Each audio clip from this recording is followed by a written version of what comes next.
दोस्तों, बिहार के तमाम कोटि के शिक्षकों के लिए पदस्थापन एवं स्थानांतरण नीति को सरकार का सौगात कहा जाए या फिर छलावा कहा जाए, यह बिल्कुल ही समझ से परे हो गया है।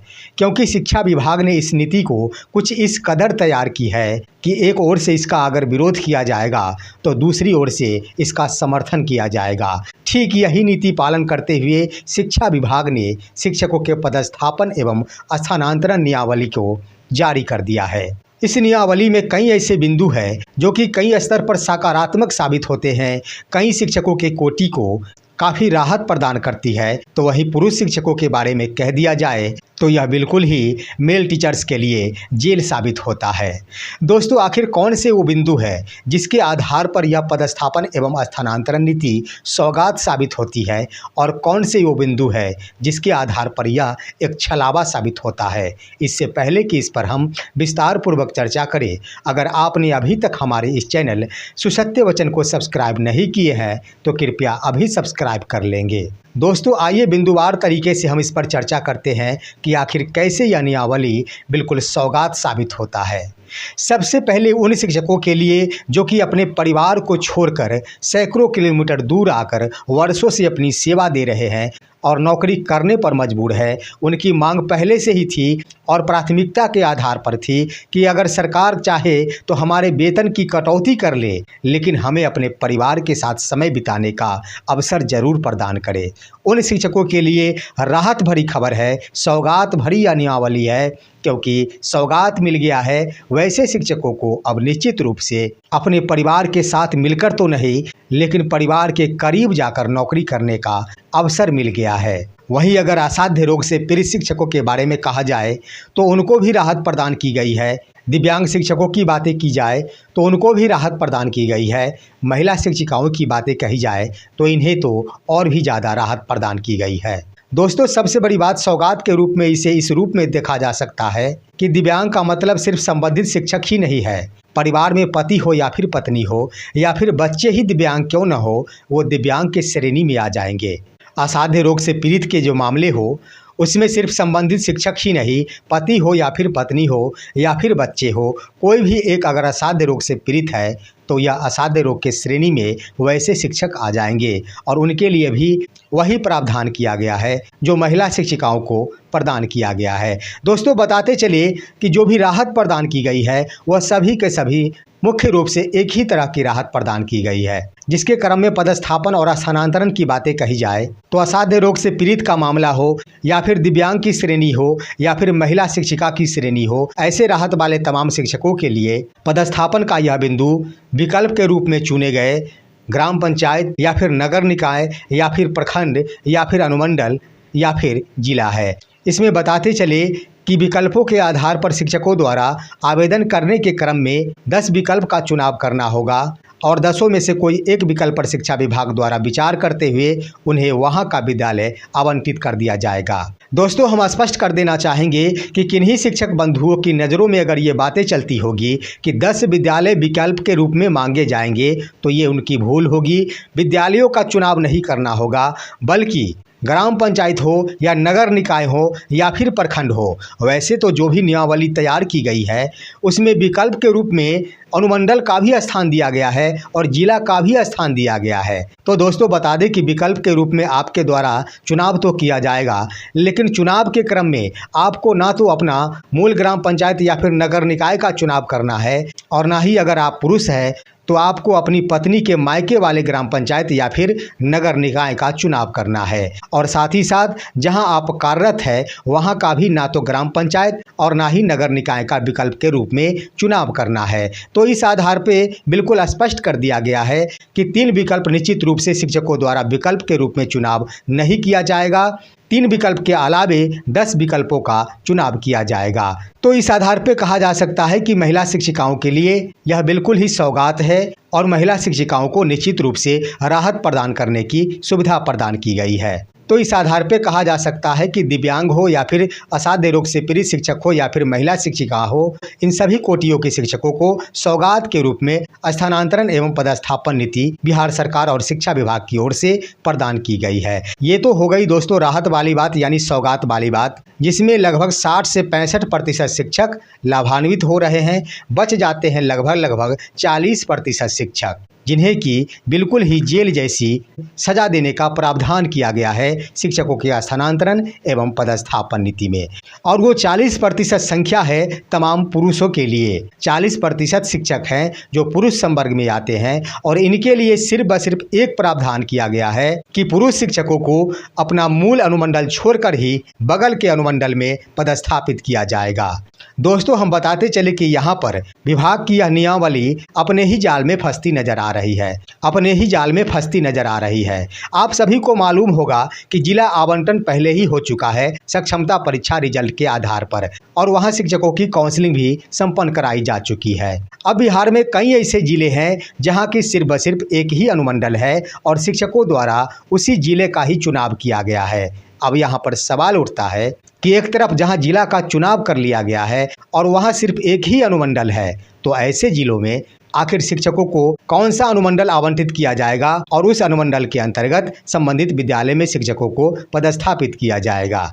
यहाँ पर शिक्षा विभाग की यह नियमावली बिल्कुल ही फंस रही है। निश्चित रूप से यहाँ पर शिक्षकों का जिला बदलना होगा और बदले गए जिले के ही अन्य अनुमंडल में शिक्षकों को पदस्थापित करना होगा। यहाँ पर विभाग की नियमावली बिल्कुल छलावा प्रतीत हो रहा है। वहीं दोस्तों आइए बातें करते हैं कि इस नियमावली में इस बात का भी प्रावधान किया गया है कि नियमित कोटि के शिक्षक और बीपीएससी से बहाल शिक्षक अगर ट्रांसफर के दौरान विकल्पों का चुनाव नहीं करते हैं तो उन्हें उसी विद्यालय में छोड़ दिया जाएगा। एक तरफ जहां एसीएस डॉक्टर एस सिद्धार्थ द्वारा आज ही मीडिया के सामने यह बयान दिया गया है कि यह स्थानांतरण एवं पदस्थापन नीति इसलिए तैयार की गई है कि शिक्षकों की नज़र और ध्यान हमेशा ही दुनियादारी को छोड़कर शिक्षा के केंद्र बिंदु पर अटकी रहे, इसलिए तमाम शिक्षकों को घर से थोड़ा दूर रखने का प्रयास किया गया है ताकि शिक्षा का स्तर ऊंचा हो सके। जरा गौर करेंगे दोस्तों, क्या सक्षमता उत्तीर्ण शिक्षक ही शिक्षा के स्तर को बढ़ाने के लिए आए हैं? क्या नियमित कोटि के शिक्षक अगर बहाल हुए हैं, क्या उनका दायित्व तो नहीं बनता है कि शिक्षा के स्तर को ऊंचा किया जा सके? आज की तारीख में पूरे बिहार में अगर गणना कर ली जाए तो 1 लाख के आसपास ही वो शिक्षकों की संख्या है जो कि नियमित कोटि के शिक्षक है और जो कहीं ना कहीं अपने घर के आसपास ही विद्यालय में पदस्थापित है। कुछ ही ऐसे शिक्षक हैं जिनकी संख्या लगभग 5000 के आसपास होगी। ऐसे शिक्षक अपने घर परिवार से दूर रहकर सुदूर जिलों में नौकरी कर रहे हैं। जरा सोचिए दोस्तों कि 5000 शिक्षकों को अगर काट दिया जाए 1 लाख की संख्या में से तो बचते हैं 95,000 शिक्षक। इन 95,000 शिक्षकों का दायित्व तो नहीं बनता है कि वो अपने घर परिवार को छोड़कर सुदूर इलाके में जाकर शिक्षा के स्तर को ऊंचा बढ़ावे। क्या सक्षमता उत्तीर्ण शिक्षकों का ही यह दायित्व है? निश्चित रूप से शिक्षा विभाग द्वारा यह छलावा है। सक्षमता उत्तीर्ण नियोजित शिक्षकों को सजा प्रदान की गई है और नियोजित शिक्षकों में महिला शिक्षिकाओं को नियमावली के माध्यम से तो राहत प्रदान कर दी गई है, लेकिन वास्तविकता आखिर क्या होगी वो तो इस वक्त बताएगा। लेकिन वर्तमान में पुरुष शिक्षकों को जेल से कम वाली सजा नहीं प्रदान की गई है। निश्चित रूप से जो आज नौकरी कर रहे हैं, 20 वर्षों से नौकरी कर रहे हैं, उनको 50 किलोमीटर दूर कम से कम जाना ही पड़ेगा। इसमें कहीं से कोई दो राय नहीं है। अब आइए दोस्तों, महिला शिक्षिकाओं के लिए राहत की तो बातें की गई, लेकिन वो उस वक्त बताएगा। ऐसा ना हो कि शिक्षा विभाग 10 नगर निकाय या फिर ग्राम पंचायत का विकल्प चुनाव का अवसर दे दे, उसी में 10 प्रखंड के चुनाव का अवसर प्रदान कर दे, तो ऐसी परिस्थिति में महिला शिक्षिकाओं को भी दिक्कत का सामना करना पड़ सकता है। अगर 10 प्रखंडों का चुनाव करना पड़ा तो शिक्षिकाओं को राहत कहाँ से मिलेगी? सिर्फ ब सिर्फ जुमलेबाजी कही जाएगी। लेकिन संभावना है कि शिक्षा विभाग ऐसा नहीं करेगी। अगर उन्होंने कहा है कि शिक्षिकाओं को निश्चित रूप से राहत प्रदान की जाएगी तो ऐसा तभी संभव हो सकता है जब शिक्षिकाओं द्वारा सिर्फ ब सिर्फ 10 ग्राम पंचायत या फिर नगर निकाय या फिर 10 विद्यालयों के चुनाव हेतु अवसर प्रदान किए जाएंगे। अब आइए दोस्तों, इस नियमावली की सबसे बड़ी खामी ये है कि शिक्षा विभाग द्वारा नियमित कोटि के शिक्षकों को और साथ ही साथ बीपीएससी से बहाल शिक्षकों को यह राहत प्रदान कर दी गई है कि अगर आप चाहते हैं कि मेरा ट्रांसफ़र हो तो ही आपका हो पाएगा, नहीं चाहेंगे तो नहीं होगा। यहाँ पर ये सौतेला व्यवहार क्यों अपनाया गया है?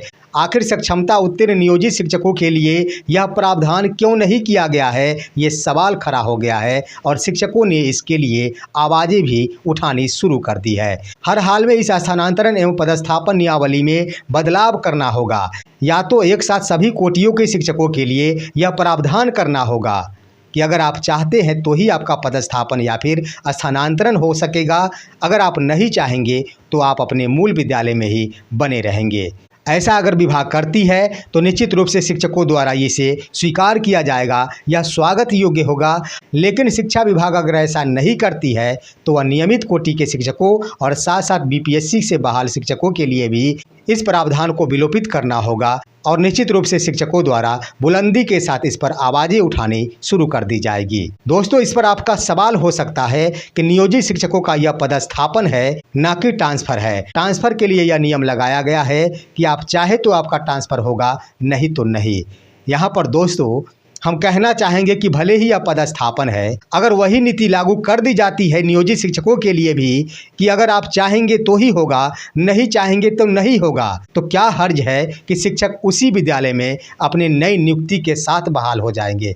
ऐसा भी संभव है, उसी विद्यालय में वो शिक्षक आ सकते हैं और ऐसा हुआ भी है। पूरे बिहार में कई ऐसे शिक्षक हैं जो कि वर्ष 5-6 के अंतर्गत नियोजित शिक्षक जो बने थे, वो जिस विद्यालय में बने थे, बाद में वर्ष 2012-14 के अंतर्गत स्नातक कोटि के शिक्षक बनकर उसी विद्यालय में पदस्थापित हो गए। उनकी नई नियुक्ति मानी जा रही है। जब उस वक्त हो सकता है तो अभी क्यों नहीं हो सकता? निश्चित रूप से इन बिंदुओं पर शिक्षा विभाग और बिहार सरकार को गंभीरतापूर्वक विचार करना होगा, या तो तमाम नियोजित शिक्षकों के लिए यह प्रावधान लागू करना होगा कि अगर आप चाहते हैं तो ही आपका विद्यालय बदल सकेगा, नहीं चाहेंगे तो आप उसी विद्यालय में रहते हुए राजकर्मी का दर्जा पा सकते हैं, विशेष शिक्षक बन सकते हैं। अगर नियोजित शिक्षकों के लिए ऐसा नहीं करती है विभाग, तो नियमित कोटि के शिक्षकों के लिए भी और बीपीएससी शिक्षकों के लिए भी इस प्रावधान को समाप्त कर दे। वहीं दोस्तों, कई शिक्षक बंधुओं की ओर से ये भी खबर आ रही है और उनका कहना है कि हम पहले से ही दूसरे अनुमंडल में नियुक्त है, तो क्या फिर से मेरा अनुमंडल बदलेगा? दोस्तों, हम बताना चाहेंगे कि अगर आप सक्षमता उत्तीर्ण है और आप नए जगह पर विशिष्ट शिक्षक बनना चाहते हैं तो नए सिरे से यह क्रियाकलाप अपनाई जाएगी। आपको फिर से एक बार विद्यालय आवंटित किए जाएंगे। आप जिस अनुमंडल में कार्यरत है, अगर आप अपने विकल्प के रूप में उस अनुमंडल का चुनाव करते हैं तो निश्चित रूप से उसी अनुमंडल का कोई अन्य विद्यालय आपको आवंटित किया जा सकता है। इसके लिए नियमावली में कोई प्रतिरोध नहीं किया गया है, कोई बंदिश नहीं लगाया गया है। तो इन तमाम बिंदुओं को देखने के आधार पर यही लगता है कि 60% शिक्षकों को तो राहत प्रदान कर दी गई है, पत्र के माध्यम से सौगातें तो दे दी गई है। हालांकि ज़मीन पर क्या कुछ होता है यह तो वक्त बताएगा, लेकिन निश्चित रूप से 40% शिक्षक ऐसे हैं जिनके लिए काफ़ी कठोर नीति बनाई गई है और उनके लिए जेल से कम कोई सज़ा प्रदान नहीं की गई है। अगर ऐसा होता है कि दूसरे अनुमंडल में जाकर शिक्षकों को योगदान करना पड़े, तो हम बता देना चाहेंगे दोस्तों कि पूरे बिहार में लगभग 1 लाख शिक्षकों की संख्या ऐसी होगी जो नए विद्यालय में योगदान नहीं करेंगे, अपने पूर्व के ही विद्यालय में बनकर नियोजित ही रहना पसंद करेंगे। तो इस आधार पर शिक्षा विभाग को चाहिए कि बाद में जो परेशानी झेलना पड़े उसका निदान अभी ही कर लिया जाता तो निश्चित रूप से पूरे बिहार में शिक्षा के प्रति एक अलग ही अलग जगती, शिक्षकों की नाराजगी संपन्न होती और शिक्षक स्वतंत्र होकर पठन पाठन कार्य में भाग लेते। जिस तरह से महिला शिक्षिकाओं को आसपास के विद्यालय आवंटित करते हुए विद्यालय की शैक्षणिक व्यवस्था को ऊंचाइयों तक पहुंचाया जा सकता है, नियमित कोटि के शिक्षकों को अपने ही मूल विद्यालय में भी रखते हुए शिक्षा के स्तर को ऊंचाइयों तक पहुंचाया जा सकता है। उसी तरह अगर सक्षमता उत्तीर्ण पुरुष शिक्षकों को भी अपने ही विद्यालय में रहते हुए भी शिक्षा के स्तर को ऊंचाइयां प्रदान की जाए तो बेहतर होगा और शिक्षक इसे सहर्ष स्वीकार करेंगे। फिलहाल आज की खबर बस इतना ही। आप सभी हमारे इस वीडियो को लाइक करते हुए तमाम दोस्तों के पास शेयर कीजिए और साथ ही साथ इन तमाम बिंदुओं के ऊपर आप सभी का क्या कहना है, अपनी राय भी कमेंट के माध्यम से अवश्य दीजिए। और अब दीजिए अपने ही दोस्त इसके चौधरी को इजाज़त। जय हिंद, जय भारत।